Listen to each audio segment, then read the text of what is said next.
Hello students, मैं हूँ आज आपके सामने एक नई वीडियो के साथ, जिसमें हम बात करेंगे जो आरपीएससी का हाल ही में अपडेटेड जो सिलेबस आया है स्पेशली फर्स्ट ग्रेड केमिस्ट्री के लिए, तो उसमें क्या नए अपडेट्स आए हैं, सिलेबस में क्या क्या चेंजेस हुए हैं, इनके बारे में थोड़ा शॉर्ट डिस्कशन कर लेते हैं हम। तो चलो चलते हैं इसमें क्या क्या है। तो सबसे पहले जो इनऑर्गेनिक केमिस्ट्री का 12th लेवल का सिलेबस है, उसमें पहले वाले सिलेबस में क्या क्या थे, ये कुछ पॉइंट्स थे, और अभी जो नया सिलेबस है उसमें ये पॉइंट्स है। अब अगर हम कंपेयर करें कि न्यू सिलेबस में ओल्ड सिलेबस से क्या नए अपडेट्स हैं, तो ओवरऑल हम कंक्लूजन निकालते हैं कि यहाँ रिमूव कुछ नहीं हुआ, ऐड हुए हैं कुछ टॉपिक्स, और जो ऐड हुए हैं उनमें है compounds of P block elements, जो कभी एनसीईआरटी की बुक्स में हुआ करते थे, अब वो हट गए हैं, तो वो यहाँ पे ऐड हो चुके हैं compounds of P block elements. ठीक है, next compounds of transition elements, यानी ट्रांजिशन एलिमेंट्स के कुछ स्पेसिफिक कंपाउंड्स है वो यहाँ ऐड हुए हैं। इसके बाद में आते हैं colour and stability of coordination compounds, यानी कोऑर्डिनेशन कंपाउंड्स की कलर और स्टेबिलिटी वाला टॉपिक भी यहाँ एक्स्ट्रा ऐड हुआ है जो पीछे वाले सिलेबस है उनसे। फिर बात करते हैं हम आयनिक साइज, लेंथेनाइड और एक्टिनाइड में जो आयोनिक साइज है वो यहाँ ऐड हुई है। फिर नेक्स्ट आता है इनके जनरल जो कैरेक्टरिस्टिक्स है लेंथेनाइड एंड एक्टिनाइड्स के, वो यहाँ ऐड हुए हैं टॉपिक की फॉर्म में। इसके साथ ही applications of d and f block elements हैं, इनके एप्लीकेशंस अपने को एक्स्ट्रा अब की बार पढ़ने होंगे। अब अगर हम रिमूव होने की बात करें तो lanthanide contraction and it's consequences, ये हालांकि रिमूव नहीं है, ये 12th से हटकर और ग्रेजुएशन लेवल में चला गया है। नेक्स्ट हम बात करते हैं ऑर्गेनिक, ये फिजिकल की 12th लेवल की फिजिकल की। तो पहले जो सिलेबस था उसमें ये टॉपिक्स थे, और अभी जो न्यू अपडेटेड सिलेबस है उसमें ये टॉपिक्स है। अब अगर हम कंपेयर करें कि क्या इसमें चेंजेस हुआ है, तो इसमें भी कुछ टॉपिक्स ऐड हुए हैं। ऐड वाले टॉपिक में है electrical and magnetic properties of solids. इसके बाद में वेपर प्रेशर ऑफ लिक्विड्स, जो पहले ये पुराना सिलेबस था, इससे पीछे वाले सिलेबस उसमें ये ऐड था, फिर वापस हटा दिया, वापस आ गया, जिसमें राउल्ट्स लॉ जो है वो इसी वेपर प्रेशर के बेसिस पे डिराइव किया हुआ है। ठीक है, इसके बाद में आता है थर्मोडायनेमिक टर्म्स, जो थर्मोडायनेमिक्स में बेसिक टर्म्स आती है वो यहाँ एक्स्ट्रा टॉपिक ऐड हुआ है। इसके साथ ही सेकेंड लॉ इसमें ऐड हुआ है। जनरली हम अपने केमिस्ट्री के सिलेबस देखते हैं तो इसमें एक जैसा सिलेबस दिखता है, ऐसे लगता है कि शायद कुछ चेंजेस नहीं हुआ, लेकिन अगर हम थोड़ा सा ध्यान से देखें तो माइक्रोस्कोप लेके, तो हमें थोड़ा आइडिया हो जाएगा कि एक्चुअल में यहाँ जो टॉपिक चेंज हुए ना वो बहुत ज़्यादा चेंज हुए हैं। चेंज मीन्स बहुत ज़्यादा ऐड हुए हैं, मोस्टली चेंज नहीं हुआ है, मतलब इसे ऐड होना, इसमें कुछ एक्स्ट्रा ऐड होना बोल सकते हैं। तो सिलेबस में कुछ छोटी छोटी चीज़ें हैं जो स्किप हो जाती है, अपने माइंड से जल्दी से पता नहीं चलता है कि कौन सा ऐड हुआ है कौन सा हटा है, पहले हमने कौन सा पढ़ रखा है। तो ये नए टॉपिक्स है, ये ऐड करने होंगे अपने को। तो सेकेंड लॉ आ गया थर्मोडायनेमिक्स में, पहले नहीं था। ऐसे ही स्पॉन्टेनिटी, क्राइटेरिया में स्पॉन्टेनिटी देखते हैं गैस फ्री एनर्जी की टर्म्स में, एंथैल्पी की टर्म्स में, एंट्रोपी की टर्म्स में, नया टॉपिक वो ऐड हो चुका है। इसी के साथ इक्विलिब्रियम एक नया टॉपिक ऐड हुआ है। तो ये फिजिकल में कुछ नए टॉपिक्स जो ऐड हुए हैं वो हैं, जैसे कि आपने पिछले वीडियो में भी देखा, जो मैंने ग्रीन बॉक्स बना रखे हैं वो है नए ऐड हुए, और जो रेड बॉक्स बना रखे हैं उनका मीनिंग है जो यहाँ से रिमूव हो चुके हैं।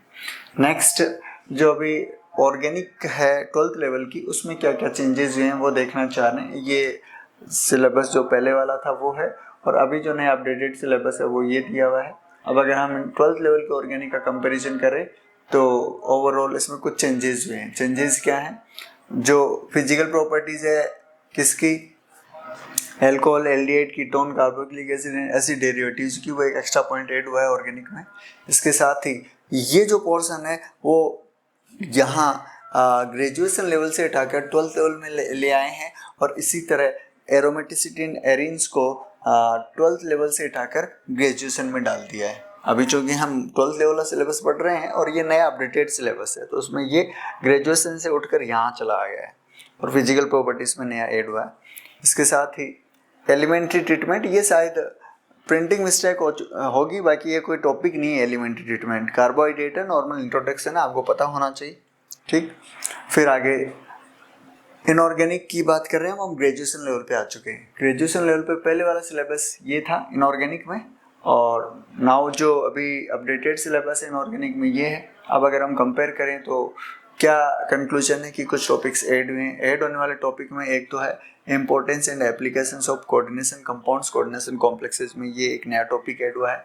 इसके साथ ही मैंने कहा था ना लेंथ एंड एक्टिनेट कॉन्ट्रैक्शन, वहाँ से हट गया 12th लेवल से और ग्रेजुएशन में आ गया है। इसके साथ ही सेपरेशन जो है, जो पहले न्यू ओल्ड सिलेबस, इससे भी पहले वाला जो सिलेबस था उसमें आइसोलेशन नाम से था, इसमें सेपरेशन नाम से वापस ऐड कर दिया है लेंथेनाइट्स का सेपरेशन। ठीक है, इसमें नहीं था, इसमें हटा दिया था।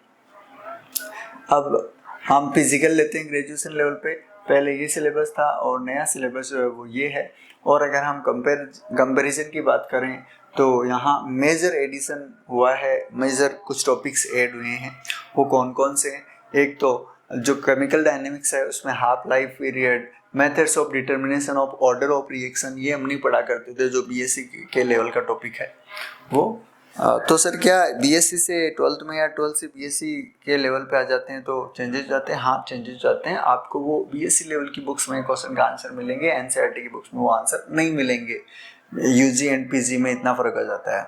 ठीक है, फिर हम बात करते हैं RNA sequence, concept of activation energy, वो हट चुका था, ये नया टॉपिक ऐड हुआ है केमिकल डायनेमिक्स में। हट क्या था ही नहीं, अब ये नया ऐड हुआ है। इलेक्ट्रोकेमिस्ट्री में कंडक्टेंस, जो इलेक्ट्रोकेमिस्ट्री फर्स्ट हुआ करती है बीएससी सेकेंड ईयर में, आजकल सेमेस्टर स्कीम आ गई, तो उसमें ये conductance, equivalent, molar conductivity and variation with dilution for weak and strong electrolytes, types of electrodes, standard hydrogen electrode, ये सब चीज़ें इलेक्ट्रोकेमिस्ट्री में ऐड हुई है। इसके साथ ही कंसंट्रेशन सेल, जो कभी हम नहीं पढ़ा करते थे, छोड़ दिया करते थे बीएससी में भी, वो यहाँ सिलेबस में ऐड हुआ है। ठीक है, इसके अलावा जो enthalpy change for different type of reactions है वो यहाँ ऐड हुआ है। ये कुछ फिजिकल में चेंजेस। इसके बाद में हम ऑर्गेनिक में ग्रेजुएशन लेवल पे क्या चेंजेस हुए हैं वो देख लेते हैं। ये पहले का सिलेबस है और ये भी आपके सामने अभी का सिलेबस है। कंपैरिजन करें तो हम यहाँ पर भी देखते हैं कि मेजर कुछ टॉपिक्स ऐड हुए हैं।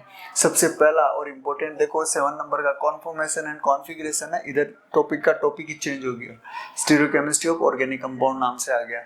इसमें क्या है, concept of chirality, optical activity, यानी बेसिक कॉन्सेप्ट है स्टीरियोकेमिस्ट्री के, वो यहाँ ऐड हो चुके हैं, जो एक अच्छी बात है, एक पर्टिकुलर केमिस्ट्री के स्टूडेंट को पता होना ही चाहिए।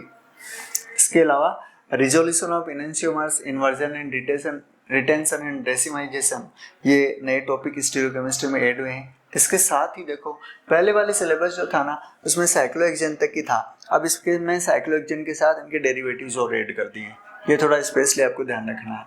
फिर एरोमेटिसिटी एंड एरिन मैंने कहा वो 12th लेवल से उठाकर यहाँ रख दिया है, जिसमें बेंजीन एंड इसकी physical properties, chemical properties, orientation of functional groups, ये सब चीज़ें 12th से उठाकर यहाँ आ गई है। इसके बाद में नया और एकदम न्यू टॉपिक जो है वो आ गया एरोमेटिक हेट्रोसाइकल्स, जिसमें pyridine, pyrrole, furan, thiophene, BSc 3rd year का टॉपिक है वैसे ऑर्गेनिक का, ये हेट्रोसाइक्लिक केमिस्ट्री में आता है। तो ये टॉपिक नए ऐड हुए हैं। इसके साथ मैकेनिज्म आ गई पॉलीमराइजेशन की। अब तक टाइप्स ऑफ पॉलीमराइजेशन था, अब मैकेनिज्म ऑफ पॉलीमराइजेशन भी साथ में आपको थोड़ा सा ध्यान से पढ़ना होगा। और ये मैंने बताया था कि यहाँ से ये हट गया ग्रेजुएशन लेवल से और इसको कहाँ डाल दिया, अब 12th लेवल में डाल दिया इसको, hello nitro amino arenes and डाइजेनियम salt को। इसके साथ ही पोस्ट ग्रेजुएशन लेवल पे अगर हम बात करें तो सारे टॉपिक्स एक साथ देखेंगे, इनऑर्गेनिक, ऑर्गेनिक, फिजिकल हम सेपरेटली नहीं देखेंगे। तो पोस्ट ग्रेजुएशन में पहले जो टॉपिक थे ये थे 9 टॉपिक थे ऐसे, और अभी जो है अभी भी वो टॉपिक तो 9 ही है, लेकिन इनमें चेंजेस खूब हो गए हैं। देखो क्या क्या, सबसे पहला जो मॉलिक्यूलर ऑर्बिटल थ्योरी है उसमें सिमेट्री एलिमेंट्स आ गए, ग्रुप थ्योरी के टॉपिक्स आ गए, operations, point groups, molecular symbol, GMT, character table, ये कुछ नए टॉपिक जो ग्रुप थ्योरी के थे जिनकी कमी महसूस हो रही थी एक केमिस्ट्री के स्टूडेंट को, वो यहाँ ऐड हो गए हैं। इसके अलावा हेटेरोन्यूक्लियर डायटोमिक मॉलिक्यूल, यहाँ पॉलीएटॉमिक मॉलिक्यूल में जो मॉलिक्यूलर ऑर्बिटल थ्योरी के ट्रीटमेंट में है वो नए ऐड हुए हैं। फिर इसके साथ ही ऑर्गेनोमेटेलिक कंपाउंड में चुपके से आ गए हैं कौन, कॉपर एंड जिंक। पहले क्या थे, lithium, magnesium, tin and iron ही थे, कॉपर जिंक भी इंट्रोड्यूस हो गए हैं। इसके साथ ही मेटल कार्बोनिल आ चुके हैं, केज एंड क्लस्टर कंपाउंड्स आ चुके हैं, organometallic reagent, catalysis and in organic synthesis, ये कुछ न्यू टॉपिक्स है जो ऐड हुए हैं ऑर्गेनोमेटेलिक कंपाउंड्स में। देखने में ऐसे लग रहा है कि नो टॉपिक है, लेकिन ये चुपके चुपके कितने आ गए हैं ये देखोगे अभी। नेक्स्ट काइनेटिक एंड कैटालाइसिस में पॉलीमराइजेशन रिएक्शंस आ गई है। इसके साथ ही काइनेटिक सॉल्ट इफेक्ट जो एमएससी लेवल के जो कभी आपने बहुत टाइम पहले छोड़ दिए थे, आयनिक रिएक्शंस है, कॉम्प्लेक्स रिएक्शंस है, ये नए टॉपिक यहाँ केमिकल काइनेटिक्स में ऐड हुए हैं। इलेक्ट्रोकेमिस्ट्री में अगर बात करें तो calculation of delta H, delta G, delta S, EMF and equilibrium constant के बेसिस पे इनका कैलकुलेशन है, वो नया टॉपिक ऐड हुए हैं।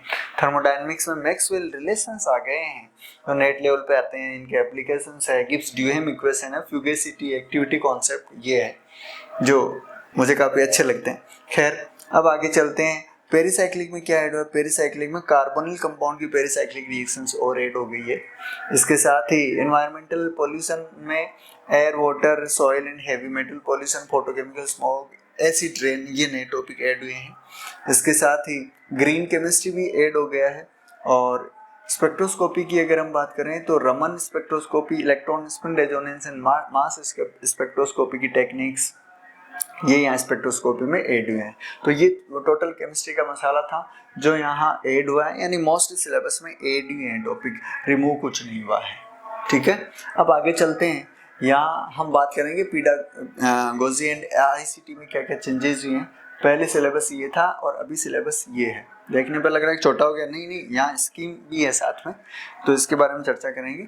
अभी इसमें अगर हम कंपैरिजन करें तो कुछ टॉपिक ऐड हुए हैं। ऐड क्या है? Various verbal and non verbal classrooms के लिए कम्युनिकेशन स्किल किस तरह यूज में आता है, वो ये नया इसमें एक्स्ट्रा ऐड कर दिया।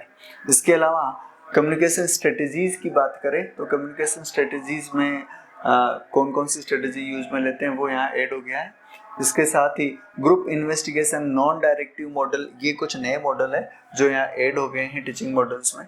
इसके साथ ही डिजिटल लर्निंग जो आप अभी कर रहे हैं वो ऐड हो गया, जो अच्छी बात है। ई लर्निंग, वर्चुअल क्लासरूम, ये इन टॉपिक की आवश्यकता थी, नीड थी, टाइम बदलते टाइम के साथ, तो यहाँ ऐड हुए हैं। इसके साथ ही technology integration in teaching, learning and assessment, ये यहाँ पर ऐड हुए हैं। अभी कुछ यहाँ ऐड ही नहीं, चेंज भी हुए हैं, हालांकि मेरे को यहाँ चेंज करना चाहिए था। अब रिमूव क्या है, हार्डवेयर एंड सॉफ्टवेयर वाला जमाना गया कि हार्डवेयर कौन कौन से, सॉफ्टवेयर कौन कौन से, ये बाबा आदम के ज़माने के थे, तो ये हट गए। और सिस्टम अप्रोच यहाँ हट गया है। और कंप्यूटर असिस्टेड लर्निंग और कंप्यूटर एडेड इंस्ट्रक्शन, ये काफ़ी पुराने टॉपिक थे जिनका अभी इरेलेवेंट हो गए हैं इस नए युग में, तो ये यहाँ रिमूव हो चुके हैं। तो ये ओवरऑल जो चेंज था अपने सब्जेक्ट में केमिस्ट्री में, वो आपने देखा। और अब हम एग्जाम स्कीम की अगर बात करें तो एग्जाम स्कीम में बिल्कुल चेंजेस नहीं है, जैसे कि जैसे टॉपिक पहले थे वैसे के वैसे अब हैं। मतलब जो भी मार्क्स है और क्वेश्चंस है और जो इनका according to senior level graduation, post graduation subject का है, वो उतना ही वेटेज है।